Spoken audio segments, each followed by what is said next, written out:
Hi guys, welcome back to our channel. This is doctor Shivam Raj और आज की video में we are in national medical college जो located है बीरगंज में, नेपाल के अंदर। बेसिकली हर वो नीट एस्पिरेंट जो नीट क्वालिफाई कर रहा है, 150 प्लस मार्क्स है आपके एंड ही और she wants to do MBBS from Nepal, उनके लिए ये कॉलेज एक अच्छा ऑप्शन हो सकता है आप कंसिडर करोगे तो। हमारे साथ हैं दो स्टूडेंट, एक फाइनल ईयर में है, एक थर्ड ईयर में है। She is from Jharkhand and he is from Samastipur, Bihar. Basically आज की वीडियो में वी विल इंटरव्यू देम, हम वॉक थ्रू इंटरव्यू करेंगे एंड पूरा कैंपस टूर करेंगे and basically we will know कि क्लासरूम्स कैसे हैं, हॉस्पिटल कैसा है, पेशेंट फ्लो कैसा है एंड क्या ये कॉलेज एक बेटर ऑप्शन हो सकता है आपके लिए अगर आप अपना एमबीबीएस इन नेपाल प्लान कर रहे हो या अब्रॉड से एमबीबीएस करने का प्लान कर रहे हो। कॉलेज लोकेटेड है बीरगंज में, नेपाल के अंदर, just 5 minutes from the border, Bihar के बॉर्डर। यहाँ पे मैं देख पा रहा हूँ 99% ऑफ द पॉपुलेशन जो है वो भोजपुरी बोलती है। जितने बाइक्स मुझे दिख रहे हैं सारे बिहार नंबर के दिख रहे हैं। सो बेसिकली आप दूसरे देश से एमबीबीएस तो करोगे but this will not be a दूसरा देश, this will just be same like India. तो हम वीडियो स्टार्ट करते हैं। अभी हम चलेंगे, हॉस्पिटल दिखाएंगे, ओपीडी दिखाएंगे, क्लासरूम्स कवर करेंगे, auditorium and each and everything we will be cover. तो कितने सीट होते हैं यहाँ पे? यहाँ पे टोटल 120 सीट्स है पर एकेडमिक ईयर, जिसमें से कि 40 रिजर्व है इंडियन स्टूडेंट्स के लिए। Okay okay. So college affiliation Kathmandu university से या त्रिभुवन यूनिवर्सिटी से? त्रिभुवन यूनिवर्सिटी। त्रिभुवन यूनिवर्सिटी से है। So you are from Samastipur, Bihar. तो आने जाने का कैसा होता है? बेसिकली आपने एमबीबीएस नेपाल ही क्यों कंसिडर किया और ये कॉलेज क्यों चुना? बेसिकली आने जाने का सबसे पहले मैं बताऊं तो यहाँ तो 5 मिनट्स लगते हैं यहाँ से रक्सौल जाने में। हाँ। और रक्सौल से train maximum parts of Bihar and other states cover करती हैं। ओके। तो पेशेंट फ्लो कैसा है वैसे इस कॉलेज में? क्लिनिकल एक्सपोजर कैसा है? क्लिनिकल एक्सपोजर काफी अच्छा है। On a daily basis 200 to 300 OPD minimum होते हैं। अच्छा। In winter time. Okay. In summer times it increases to 500 to 600 patients. And how many bedded hospital is this? This is 550 bedded hospital. 550 bed. तो basically clinical exposure तो अच्छा मिल जाता है ना? Clinical exposure काफी अच्छा मिलता तो है। आपने कोई और कंट्री जैसे रशिया वगैरह, जॉर्जिया वगैरह डिस्टेंस की वजह से नहीं कंसिडर किया? क्यों नहीं किया? डिस्टेंस की वजह से भी कम मैंने कंसिडर नहीं किया। उसके अलावा फिर cultural differences, language barrier, food safety, बहुत सारे ऐसे कंसर्न्स थे जिसके कारण मैंने कंसिडर किया कि Nepal is the best place. और खास करके इस कॉलेज में आने का मेन पर्पस था कि एक तो मैंने पता कर लिया था त्रिभुवन यूनिवर्सिटी है तो एक वेल एफिलिएटेड यूनिवर्सिटी है, और उसके साथ साथ बॉर्डर से इतना नजदीक होने के कारण कभी फील ही नहीं हुआ कि मैं घर से दूर हूँ। अच्छा। 5 आवर्स मैक्सिमम मुझे लगते हैं यहाँ से अपने घर जाने में। तो काफी सेफ भी है एनवायरनमेंट यहाँ का। सबसे अच्छी चीज है यहाँ के बारे में कि आपको कभी डिस्टरबेंस नहीं फील होगी, इस सेंस में कि आप डबल शेयर कर रहे हो अपना रूम, ट्रिपल शेयर कर रहे हो। यहाँ सिंगल अकोमोडेशन होटल है विद अटैच्ड वॉशरूम, और मेस फैसिलिटी है। मेस मतलब कि वेरिएबल हम लोगों का breakfast, lunch, snacks, evening snacks भी होते हैं और साथ में डिनर भी होता है। Okay okay. So why did you choose MBBS in Nepal and National medical College Birgunj? So for me सबसे पहले तो डिस्टेंस एक फैक्टर था। मैं दूसरे और किसी फॉरेन कंट्री में जाना नहीं चाहती थी क्योंकि Nepal was the nearest to our country. और काफ़ी लोगों से इस बारे में मैंने पता भी किया था। दे gave a very good review about the college, so I preferred coming to this. तो how is this college when we talk about girls safety? Girls के लिए कैसा है ये कॉलेज? गर्ल्स सेफ्टी के हिसाब से तो बहुत अच्छा है। जैसे कि अगर हम गर्ल्स हॉस्टल की बात करें तो 2 हॉस्टल्स है हमारे, जहाँ पे एक मेन गेट पे गार्ड बैठे होते हैं। There is register system, register में आपको एंट्री करनी पड़ती है निकलने से पहले। And at night you have to return by 9 PM. And I think internship के लिए थोड़े रूल्स डिफरेंट है, सो इट मैटर्स। सो और उसके बाद हमारा बायोमेट्रिक सिस्टम भी है। सेफ्टी के इश्यूज अगर हम बात किए जाए तो that's it's a good safety. So आप दोनों के नीट स्कोर काफी अच्छे थे, 400 plus and 400 plus. Why didn't you opt for one more drop का क्यों नहीं सोचा आपने? सबसे पहले तो आई थिंक इनका भी सेम रीजन होगा। नीट में बहुत ज्यादा अब स्कैंडल हो रहे हैं। हमें भी डर लग रहा था कि नेक्स्ट टाइम में what if paper leaks and हमारा नीट अगर स्कोर कम हो गया तो हमें और भी दिक्कत हो सकती है कॉलेज में एडमिशन लेने में। सो क्लिनिकल पोस्टिंग्स आपकी स्टार्ट हुई है अभी? कैसा होता है क्लिनिकल पोस्टिंग और पेशेंट एक्सपोजर कैसा लगा आपको इस कॉलेज में? जैसे अभी मैं 3rd ईयर में आई हूँ तो इट्स बीन 3 मंथ्स, तो 3 मंथ से मेरी क्लिनिकल पोस्टिंग्स चल रही हैं। हमारे जैसे कि गायनी, सर्जरी, पीडिया एंड मेडिसिन, ये 4 वार्ड्स होते हैं हमारे फिलहाल 3rd ईयर में। राइट नाउ मेरा मेडिसिन वार्ड चल रहा है। अगर मेडिसिन वार्ड की बात करें तो पेशेंट्स 2 ओपीडीज है वहाँ पे हमारे ऊपर, जहाँ पे हमारा वार्ड चल रहा है। Patient flow is really good. हमें पेशेंट्स पे एवरीथिंग जो भी हम पढ़ते हैं हमें चेक करने को मिलता है। Okay. So it's a good experience. Okay. And how often do you get vacations? कितने बार घर जाते हो? जैसे 2-3 साल हो गया है। साल में 2 बार। साल में 2 बार? इवन दो पास है फिर भी साल में 2 बार ही? 2 बार, क्योंकि पढ़ाई है, you can not miss your classes, attendance पूरे करने हैं। तो दिवाली हॉलीडेज, दशहरा हॉलीडेज एक हमारा होता है जाने का, एंड देन होली के हॉलीडेज पे आप जा सकते हो। So are you guys, हाँ, so are you guys preparing for next exam or FMG whatever will be there, उसके लिए कैसे prepare कर रहे हो? फिलहाल आई थिंक 5th ईयर ये प्रिपेयर कर रहे हैं। Okay, how are you preparing? For preparation books तो है उसके अलावा हमारे यहाँ पे एक क्लासेस भी पहले ऑर्गेनाइज होती थी फॉर FMG। तो उसमें हम लोगों का एक और चीज हम लोगों की यहाँ पे बहुत अच्छी है, यहाँ के FMG पासिंग परसेंटेज काफी अच्छा है। अप्रोक्स 70% ऑफ द टाइम्स पास हो ही जा रहे हैं। Oh my God. 70% passing percentage है हमारे कॉलेज का। तो इसके लिए हम लोगों को ज़्यादा उतना स्ट्रेस नहीं होता है कि FMG के लिए कैसे प्रिपेयर करेंगे, क्या होगा आगे, क्या होगा अगर एक बार में नहीं हुआ, दूसरी बार में।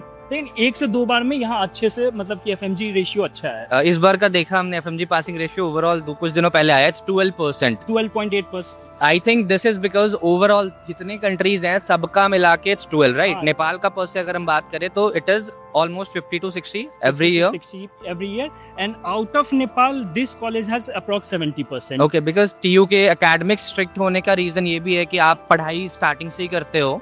हमारे फर्स्ट ईयर सेकंड ईयर में इंटीग्रेटेड पढ़ाए जाते हैं। Okay. जैसे कि इंडिया में होते हैं कि फर्स्ट ईयर में एनाटॉमी, बायोकेमिस्ट्री एंड फिजियोलॉजी ही सिर्फ होता है। यहाँ पे सिस्टम वाइज होते हैं। एक सिस्टम अगर स्टार्ट हुआ है मान लीजिए CNS का, तो anatomy, physio, biochem, patho, pharma and microbiology, okay, उस सिस्टम का सारा एक साथ हम लोग लेके चलते हैं। और एग्जाम्स भी हमारे उसी पैटर्न पे होता है। तो हम लोग इंटीग्रेटेड यहाँ पे जो पढ़ाई हो रहा है ना, उसके कारण कि हमारा कंसेप्ट अच्छा बिल्ड होता है। बेसिक्स इंटीग्रेटेड एज इन जैसे कि आप CNS पढ़ रहे हो तो CNS की एनाट भी फर्स्ट ईयर में पढ़ोगे, CNS की पैथ भी फर्स्ट ईयर में पढ़ोगे, फार्मा भी पढ़ोगे एंड मेडिसिन भी। एंड वो सब सब्जेक्ट्स का एग्जाम फिर सेम डे पे होता है। Okay, so this is I think good only ना कि फर्स्ट एक बार में आप पूरा सिस्टम कवर करें। और अदर वे स्टडी इंडिया में ऐसा होता है कि फर्स्ट ईयर में एनाट पढ़ा हमने ब्रेन का, and then medicine final year में पढ़ते हैं, पैथ सेकंड ईयर में पढ़ते हैं, तब तक भूल चुके होते हैं काफी चीजें। This is better I think, है ना? This is quite better, quite helpful. Quick tour of our college. या टोटल यहाँ पे 4 बिल्डिंग्स है जिसमें कि OPD रन होते हैं 1, 2, 3 एंड 4, जिसमें कि टोटल हर डिपार्टमेंट के लिए अलग बिल्डिंग असाइंड है। इधर सर्जरी है, इधर हमारा मेडिसिन एंड इमरजेंसी मेडिसिन है, वो पीडियाट्रिक्स है, वो गायनेकोलॉजी डिपार्टमेंट है।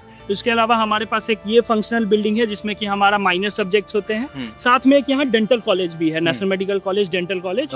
तो इसके साथ साथ हमें एक और बेनिफिट मिलता है एज इंडियन स्टूडेंट्स कि हमारा जो मतलब कि इन केस अगर भी हम बीमार पड़ते हैं तो हमारा यहाँ हाफ द प्राइस और कभी कभी तो 80-90% डिस्काउंट में हमारा यहाँ पे ये हो जाता है। अच्छा, मतलब इलाज हो जाता है। Okay, what is the scene of ragging in this college? कोई जब तुम फर्स्ट ईयर में आए थे रैगिंग वगैरह हुआ था? नहीं, हमारे कॉलेज से रैगिंग कब का एबॉलिश हो चुका है। अच्छा, क्वाइट लिटरली कब का एबॉलिश हो चुका है। अभी आपने भी देखा कि मेरे काफी जूनियर्स मेरे से मिल के गए हैं। वो काफी एक friendly nature, family like environment. I can see also यहाँ पे जितनी व्हीकल्स मुझे दिख रही है ना, कार, बाइक, सब Bihar number and all that. और लोग भी मैं सुन पा रहा हूँ कि भोजपुरी में बात करें, तो it is not feeling like कि ये किसी और कंट्री में तो नहीं लग रहा मेरे को, है ना? कभी ऐसा आपको फील होने ही नहीं देगा ये जगह कि आप किसी और कंट्री में हैं। ओके, आपको इंडियन नंबर प्लेट्स तो आपने देखे हैं कितने सारे हैं। आप हॉस्टल साइड जाएंगे, आपको maximum number of bikes Indian number plate के मिलेंगे, including my bike is also there. तो और उसके अलावा अगर आपको ऐसा लगता है कि नहीं मैं इंडिया की किसी और पार्ट से आ रहा हूँ तो मुझे भोजपुरी बोलने में दिक्कत होगी, भोजपुरी समझने में दिक्कत होगी। Can what is the scene? ऐसा कुछ डिस्क्रिमिनेशन है क्या इंडियन स्टूडेंट्स के लिए? ऐसा तो कोई थोड़ा सा भी है क्या? डिस्क्रिमिनेट कर रहे हैं कि ये इंडिया का है, ये नेपाल का है? How is your relationship with Nepali students? मतलब ये नेपाल तो पास में तो इंडियन बहुत ज्यादा है, पेशेंट भी इंडियन ही दिख रहे हैं मुझे, that is another thing. But कोई डिस्क्रिमिनेशन कॉलेज का मैनेजमेंट कभी नहीं हम लोगों को फील हुआ है। आपने विजिट किया था कॉलेज जैसे एडमिशन लेने से पहले? एक बार विजिट किया था एडमिशन लेने से पहले एंड मुझे अच्छा लगा था बहुत। So basically we are now entering the this is basic science. And ये जो कैंपस है आपका पूरा सेम कैंपस है? नेपाल के बाकी कॉलेजेस में गया हूँ तो मैंने देखा कि बेसिक साइंस कैंपस अलग होता है एंड हॉस्पिटल वाला कैंपस अलग होता है। बहुत सारे कॉलेज, KMC काठमांडू में एंड इवन आपका मणिपाल उनका अलग कैंपस है, तो आपका एक ही कैंपस है या अलग अलग कैंपस है? हमारा तो कैंपस एक ही है, उधर पे वार्ड है एंड इस गेट से एंटर करते सर हमारा बेसिक साइंस शुरू हो जाता है। पूरा सेम कैंपस में है सारी चीजें, मतलब इस कॉलेज के अंदर सेम ही कैंपस में है, तो थर्ड ईयर फाइनल ईयर में आपको अलग कैंपस या अलग जगह पे हॉस्टल हो ऐसा कुछ भी नहीं होने वाला।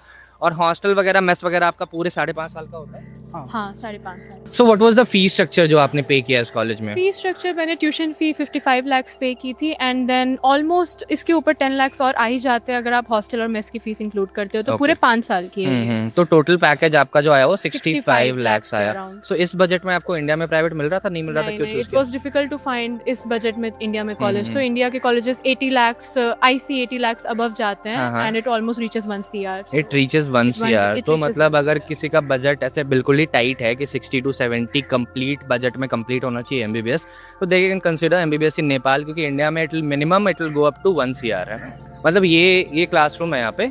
हाँ, जैसे कि यहाँ पे अगर हम घुसते हैं तो यहाँ पे 4 लेक्चर्स हॉल है, जिसमें कि first year, second year, third year and final year Okay. यहाँ पे हमारी क्लासेस होती हैं और सबकी क्लासेस टाइमिंग डिफरेंट है, किसी की भी सेम नहीं होती। AC क्लासरूम्स हैं अच्छा। विद प्रोजेक्टर्स, जिसमें कि काफ़ी अच्छे से हमें हेल्प हो जाती है पढ़ने के लिए। तो ये हमारा लेक्चर हॉल है।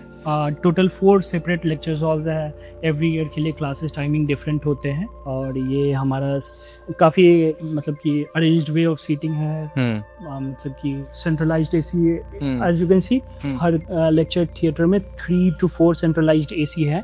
उसके अलावा यहाँ पे हमारा प्रोजेक्टर है, बोर्ड है और इसके साथ साथ वहाँ पे तो- हमारा टीचर्स पोडियम एंड ऑल। ये हमारा तो यहाँ पे जो पढ़ाते हैं वो कौन से मीडियम में पढ़ाते हैं? मैंने सुना है ऐसा कि कुछ एक्सप्लेनेशन नेपाली लैंग्वेज में भी देते हैं, ऐसा है क्या? देखिए, नेपाली लैंग्वेज में तो ऐसा होता है कि फ्लो में कभी आ जाता अच्छा। है, लेकिन मैक्सिमम ऑफ द टाइम्स कि वो इंग्लिश में ही बताते हैं। अच्छा। इन केस अगर उनको ऐसा स्ट्राइक होता है अचानक से कि नहीं मेरे मुंह से नेपाली रिफ्लेक्स है वो एक। रिफ्लेक्स है तो वो आ ही जाएगा। तो उस टाइम वो खुद को करेक्ट कर लेते हैं कि हम लोगों से पूछ भी लिया जाता है कि अच्छा। क्या आप लोग को समझ में आया, नहीं तो I can repeat. And basically most of the teachers कभी कभी ऐसा भी करते हैं, अगर उन्होंने बाइक गलती से नेपाली में एक्सप्लेन कर भी दिया एंड इफ वी रिक्वेस्ट तो वो पूरी चीज को हिंदी में भी एक्सप्लेन कर देते हैं, अच्छा। If they know the Hindi language. अच्छा, तो यहाँ पे जो फैकल्टीज हैं उसमें से इंडियन फैकल्टीज हैं क्या थोड़े बहुत भी? हाँ, इंडियन फैकल्टीज हैं जो कि Indian इंडिया एम्स वगैरह से क्वालिफाइड भी हैं। अच्छा, ओके। सो क्लिनिकल में काफी इंडियन फैकल्टीज हैं, नॉन क्लिनिकल बेसिक में भी इंडियन फैकल्टीज है। हमारे फिजियो के HOD ही इंडियन है। अच्छा। उसके अलावा FMT के हम लोग के HOD इंडियन है। अच्छा। और HOD के जो हमारे फैकल्टी वो तो मुजफ्फरपुर कॉलेज से ही वो वहाँ का जॉब छोड़ के यहाँ ज्वाइन किया उन्होंने। अच्छा अच्छा, तो मतलब इंडियन है यहाँ पे, पेशेंट तो इंडियन आते ही हैं, बट फैकल्टीज भी इंडियन है, डॉक्टर्स भी इंडियन है, वाइस प्रिंसिपल सर जो है वो भी इंडियन ही है, हाँ, कैसे वो ना। भी और Indian ये जो कॉलेज है ये एस्टेब्लिश कब हुआ था? This college was established in 2001. 2001। Since then it has got its affiliation.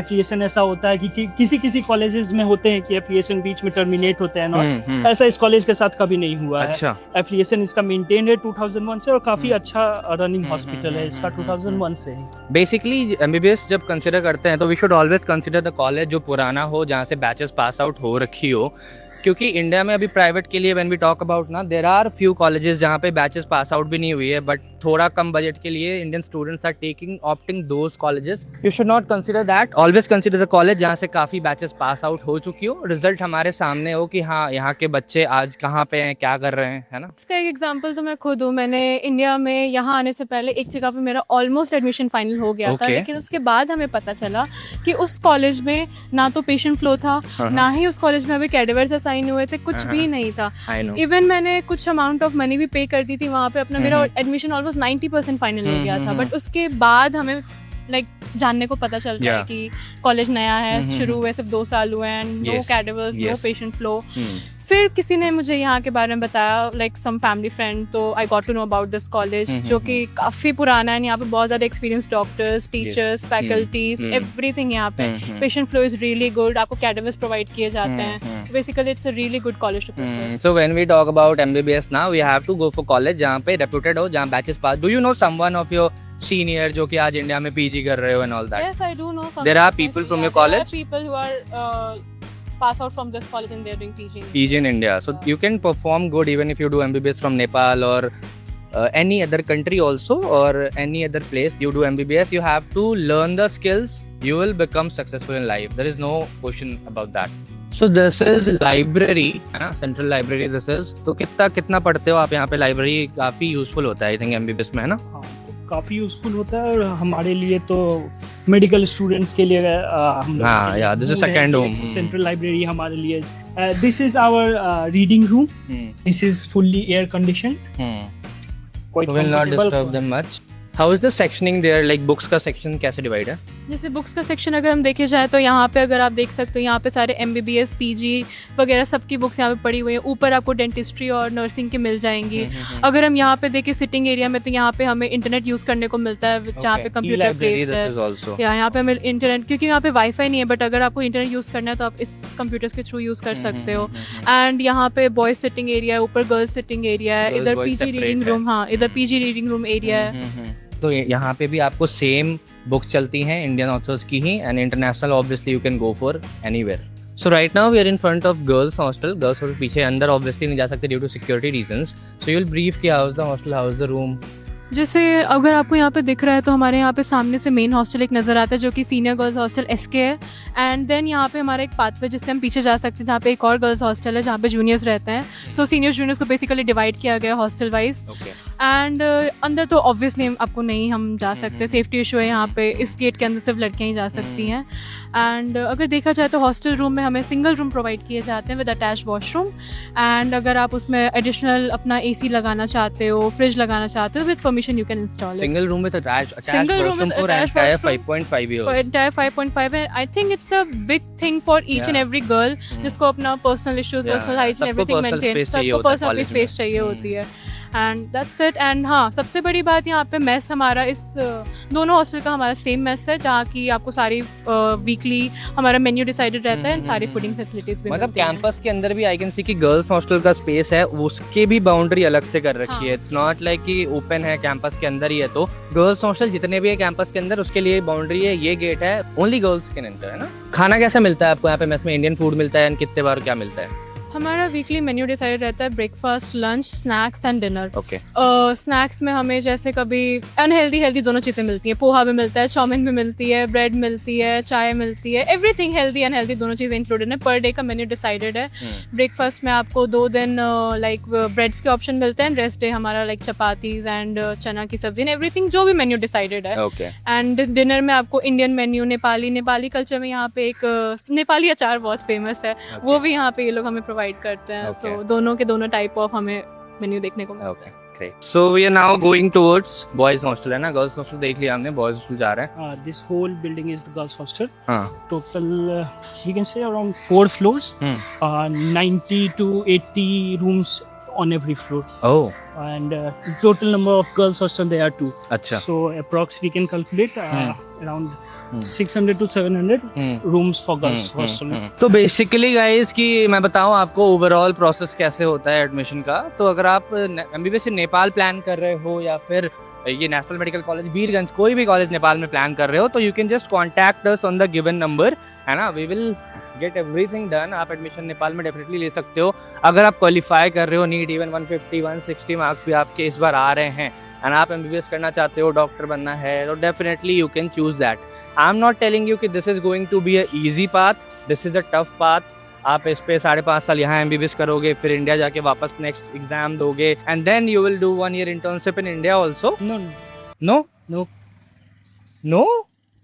तो यार अभी हमें पता चला कि अगर आप MBBS इन नेपाल करते हो तो आपको 1 साल की एक्स्ट्रा इंटर्नशिप इंडिया में नहीं करनी पड़ेगी। ये एक हर्डल होता था भाई, अभी तक मुझे तो लगता था कि MBBS अब्रॉड अगर आप कर रहे हो तो 1 साल इंटर्नशिप इंडिया में करनी पड़ेगी। बट अभी हमें यहाँ के फाइनल ईयर स्टूडेंट ने बताया कि अगर आप नेपाल से करते हो तो नेपाल की इंटर्नशिप वैलिड है इंडिया में। आपको 1 साल एक्स्ट्रा जो इंडिया में इंटर्नशिप करना होता था वो नहीं करना पड़ेगा। तो this is a very good news for all the NEET aspirant जो नीट क्वालिफाई कर रहे हो, MBBS अब्रॉड का प्लान कर रहे हो। दिस इज योर चांस कि आप MBBS नेपाल कंसीडर करो, क्योंकि यहाँ पे आपको 1 साल बचेगा, 1 साल की एक्स्ट्रा इंटर्नशिप इंडिया में नहीं करनी पड़ेगी। Saying that we are right now in front of boys hostel. Boys hostel चलते हैं, आपको रूम दिखाते हैं। बेसिकली सिंगल रूम होता है बॉयज हॉस्टल में भी, और अटैच वॉशरूम भी होता है, एंड इवन वाईफाई भी आप अपना लगवा सकते हो, AC भी लगवा सकते हो अपना, और डेफिनेटली AC का बिल आपको देना पड़ेगा, but you can install the AC। तो ये हमारा पर्सनल रूम हमें मिलता है सिंगल अकोमोडेशन के साथ। ये हमारा बेड मिलता है, मैट्रेस मिलता है, ये सब तो कॉमन चीज़ है। ये वार्डरोब मिलता है, टेबल, ये बुक शेल्फ, उसके साथ हम लोग देख सकते हैं AC हम लोग अपने लगवा सकते हैं। उसका बिल बस अपना खुद का पे करना। ऑब्वियसली। हाँ। और एक गिटार भी बजाते हो तुम? हाँ। और वैसे हम लोग फ्रिज भी रख सकते हैं। तो फ्रिज तो मतलब इस रूम में Allowed है। अलाउड है, लेकिन मैंने नहीं लाया अभी। अच्छा, वो हम लोगों का पर्सनल वाईफाई रहता है हर रूम में। ये हम लोग का किचन एरिया भी है। अरे यार, ये तो कहीं नहीं देखा मैंने। किचन एरिया भी है और वॉशरूम अटैच्ड है। वॉशरूम यहाँ अटैच है, ये हमारा पर्सनल किचन है। नाइस नाइस रूम, मतलब अच्छा है आपका। मतलब पर्सनल स्पेस एमबीबीएस में जाने के बाद सबको अपना एक पर्सनल स्पेस चाहिए होता है। मोस्ट ऑफ द कॉलेज में double sharing, triple sharing, triple तो कहीं नहीं होता नेपाल में, डबल होता है। इस कॉलेज में हमने देखा कि सिंगल शेयरिंग है and AC even you can install, क्योंकि बिहार के बहुत पास है ये कॉलेज, 5 किलोमीटर। तो गर्मी वही बिहार जैसा ही वेदर सेम है ना। तो नाइस रूम है ना। एक और बॉयज हॉस्टल में हम भी आ चुके हैं और हमें एक स्टूडेंट मिला है, मुजफ्फरपुर बिहार से है। क्या नाम हुआ भाई? आदर्श कुमार नाम। आदर्श, कहाँ? मुजफ्फरपुर से हो? जी। कितना दूर पड़ता है ये कॉलेज तुम्हारे घर से? 130 किलोमीटर बस 130। बाई रोड मानिए 3.5-4 घंटा। अच्छा, 3.5-4 घंटा। नीट में कितने नंबर आए थे? मैंने दिया था 2 अटेम्प्ट। हाँ। मेरे पहले अटेम्प्ट में आए थे 542 नंबर, अच्छा, और उसके बाद तो 306 नंबर आया। तो इस कॉलेज में घट ही गया। हाँ, घर मतलब 542 पे जब ड्रॉप लेने का सोचोगे 600 आएगा। सोचे थे कि फिर एम्स तो मिल ही जाएगा।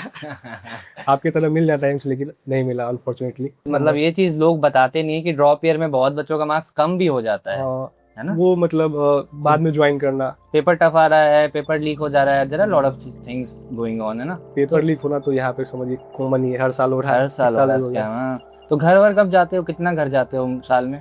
मतलब एग्जाम होता है तो उसके बाद चले ही जाते हैं। बगल में भी तो है, 2-3 घंटा लगता है, तो कभी भी जाते मतलब मानिए ना कि हर 2 महीने पे एक बार, 1-2 महीने पे चले जाते हो। कैसा है बीरगंज नेशनल मेडिकल कॉलेज? कैसा है ओवरऑल? रहने के पॉइंट ऑफ व्यू से तो सही है, आप देख ही सकते हैं रूम, मतलब अकेले आप यहाँ पे पढ़ सकते हैं। अब बाकी जो करना है आप कर ही सकते हैं। तो इंडिया के कितने बच्चे यहाँ हैं? मेरे बैच में है 20 बच्चे। इंडिया के 20 बच्चे हैं तुम्हारे बैच में। I think this year seat बढ़े हैं, तो 43 सीट इंडियन स्टूडेंट के लिए 43 है ना। और जो नया वाला बैच है 25 बैच, उसमें है आपके 40 बच्चे। 40 बच्चे हैं। हाँ, तो ठीक है। मतलब जो नीट एस्पिरेंट अभी नीट क्वालिफाई कर रहे हैं, जिनके 400 नंबर भी आ रहे हैं, और वो अगर सोच रहे हैं कि अगले बार 600 आए, तो डेफिनेटली आप मेहनत करेंगे तो आ सकता है। मैं ये डिमोटिवेट नहीं कर रहा आपको ड्रॉप लेने के लिए कि आप ड्रॉप मत लो, ड्रॉप लो, लेकिन तभी लो when you are sure shot कि मैं इतना पढ़ूंगा या पढ़ूंगी कि अगले साल 200-250 नंबर बढ़ा पाऊँ। वरना हमारे सामने एक एग्जाम्पल है कि 542 इज वेरी गुड नंबर, मतलब बहुत मेहनत इसने की होगी डेफिनेटली, तभी 542 आए थे। लेकिन जो भी scams, whatever reasons, paper tough आ जा रहा है, फ्लक्चुएशंस, उसकी वजह से नेक्स्ट अटेम्प्ट में मार्क्स घट गए। तो इसने एमबीबीएस इन नेपाल, घर के बिल्कुल बगल में 100-150 किलोमीटर पे चूज किया। अगर किसी को टाइम से लेना है ड्रॉप तो टाइम से पहले लो, ये नहीं कि मतलब मेरी तरह जाके एंड में। मैंने ज्वाइन किया था अक्टूबर में। अच्छा, अक्टूबर में ज्वाइन किया था। तो गाइस ठीक है, यही मैंने आपको दिखाया पूरा नेशनल मेडिकल कॉलेज बीरगंज का। हमने पूरा कैंपस टूर किया। हमारे साथ फाइनल ईयर के भी स्टूडेंट थे, हमारे साथ थर्ड ईयर की भी एक स्टूडेंट थी, और ये अभी हमारा सेकंड ईयर में हमारा भाई। तो सारे ईयर के सारे स्टूडेंट से हमने बात की इस वीडियो में। आपको क्लासरूम्स भी दिखाए, हॉस्पिटल दिखाया आपको, है ना, mess, each and everything I covered. And basically covered से ज्यादा हमने बातें की, जाना कॉलेज कैसा है। तो अगर आप इस साल नीट दिए हो, नीट क्वालिफाई कर रहे हो, 150 प्लस नंबर आपके आ रहे हैं, एमबीबीएस इन नेपाल आप प्लान कर रहे हो, तो नेशनल मेडिकल कॉलेज भी आप कंसिडर कर सकते हो। बिहार से बस 5-10 किलोमीटर पे कॉलेज है, बिल्कुल बिहार ही लगा मुझे। तो मैं खुद भी बिहार से हूँ, तो मुझे कहीं नहीं लगा कि मैं बिहार से बाहर हूँ कहीं, है ना। इससे ज्यादा कल्चरल डिफरेंस तो आपको बिहार के होके अगर आप दिल्ली चले जाओ या बैंगलोर चले जाओ, गुजरात चले जाओ, तो इससे ज्यादा कल्चर डिफरेंस आपको इंडिया के दूसरे स्टेट्स में मिल जाएगा। लेकिन यहाँ पे मुझे बिल्कुल बिहार जैसा, बिहार के नंबर प्लेट्स थे गाड़ियों के, भोजपुरी बोल रहे थे सब लोग, है ना। तो I was able to understand, क्योंकि मैं भी बिहार से हूँ। तो अगर आप नीट क्वालिफाई कर रहे हो, अभी हमें इस गिवन नंबर पे कांटेक्ट कर लेना, नेशनल मेडिकल कॉलेज बीरगंज के लिए, या फिर एमबीबीएस इन नेपाल का आप प्लान कर रहे हो, किसी भी कंट्री का प्लान कर रहे हो, do call us in the given number. I will personally mentor you through out, and all the best guys.